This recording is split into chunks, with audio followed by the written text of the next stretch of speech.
Welcome back. In this next segment, we are discussing boundaries. It can be very hard for anyone to assert and maintain their personal boundaries, but the social rules and gender roles that define our world make it so that those who identify as women have an even more difficult time making sure their physical, emotional, and sexual boundaries are respected. I don't think I know any woman who hasn't struggled with boundary setting at some point or another. But what are we to do about it? Well, Leslie Allin, a senior instructor at Wendo Women's Self-Defense, is here to help us out. A really important conversation. Leslie, welcome. First, can you tell us what Wendo is and how your approach to teaching women's self-defense is different than what we usually see? Yeah, thanks so much for the invitation, Tracy. Thanks for having me on. So Wendo Women's Self-Defense is Canada's longest running program of its kind. For 50 years, we have been working with women and girls aged 10 and up of all abilities in the bodies we're in today without changing a thing to effectively defend ourselves against an attacker. And in Wendo, we recognize that as women and girls, if someone is trying to harm us, the chances are that that attacker is bigger and physically stronger than we are. So nothing we do is based on strength against strength. It's leverage based, so our big body parts against the smaller body parts of that attacker, or we're target driven, which means we're taking out the vulnerable targets on that attacker's body. So we debunk the myths surrounding violence against women, including victim blaming narratives that tell us it's somehow our fault if somebody hurts us. The fact is it's never our fault when someone tries to harm us. And we debunk stereotypes around what our capacities are as women and girls.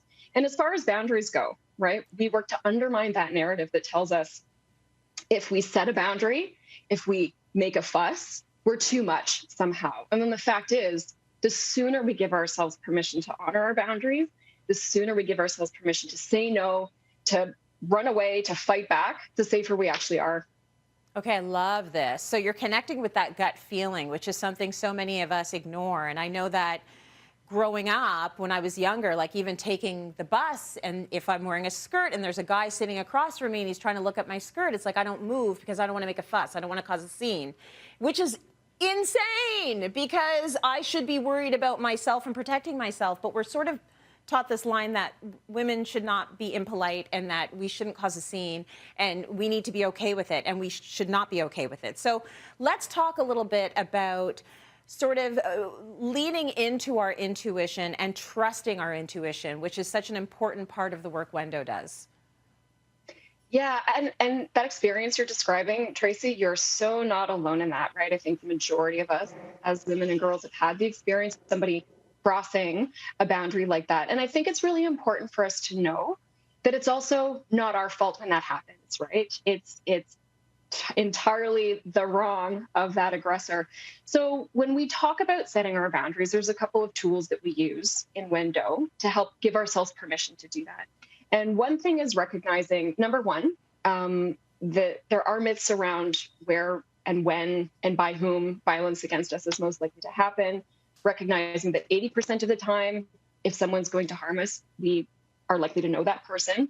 And the most likely place is actually our own home or the home of a friend. So recognizing that we can name that violence when it's happening helps us give ourselves permission. But also there's a tool set that we use called our lines of justice. And we recognize that those can be emotional or physical. So that experience that you're describing, someone staring right at us, that crosses an emotional line of justice, right? And anyone laying their hands on us crosses a physical line of justice. So when we name that that's happening, that's how we start to give ourselves permission to start practicing our self-defense, whether that is getting out of there, right? Using strong verbal self-defense, de-escalating, calling on a bystander effectively, or hope we never have to, right? But physically fighting back just in case, because we do want to have that permission in our back pocket. What I like about what you're doing is you're giving girls, how old does the program start at? How old can you be? 10 and up. 10 and up. Little girls, giving them permission to act up and protect themselves and to sort of have agency in any situation where they know their gut is telling them this is not right. That's what's important, because I feel like it takes a few years for us to learn that. It's something that I've struggled with for sure. Now at this old age, I'll tell anyone anything. But It is a process. So talk to us about some exercises or some practices that we can do in our day-to-day life that will help us be ready to listen to our gut when we're in a situation and we need to listen to it. Thank you for that. So yeah, absolutely. One of the first things we say to our students is, well, if that person's intentions are good, right, they will respect that we're setting a boundary, right? It's oftentimes when their intentions are not good, that's when they don't respect the boundary. That's when they get upset. And that's all the more reason for us to honor that boundary, right? So having that peace in mind as well. Also thinking about, that trusting that gut feeling, because the sooner we give ourselves permission to trust our guts, as I was saying, the safer we are. And I want to tell you one success story about that.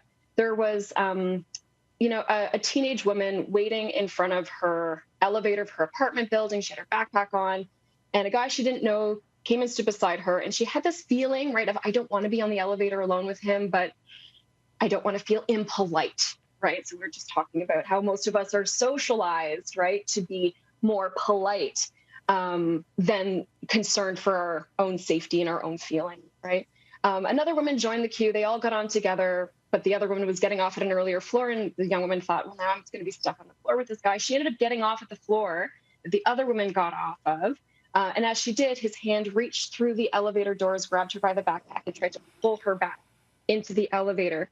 She turned around and went, ah! With a key eye, she drove the outside blade of her knife hand down into the inside of his elbow, which is a vulnerable target, forced him to let go. She ran up to the other woman and she was safe. And I often tell my students this story because it's a reminder.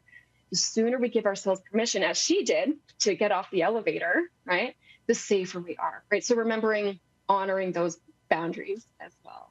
And also thinking about, right, there's no wrong way to set a boundary, right? We're told, you're too much if you do this, you're not enough if you do that. We need to be giving ourselves permission to do what works for us, whatever that looks like. Oh my gosh, that story just exemplifies everything that we need to be doing. Listen to yourself, because your brain knows. And when your brain isn't doing it, your gut knows. And that's why we have to listen. What a great lesson. And I love the work you're doing.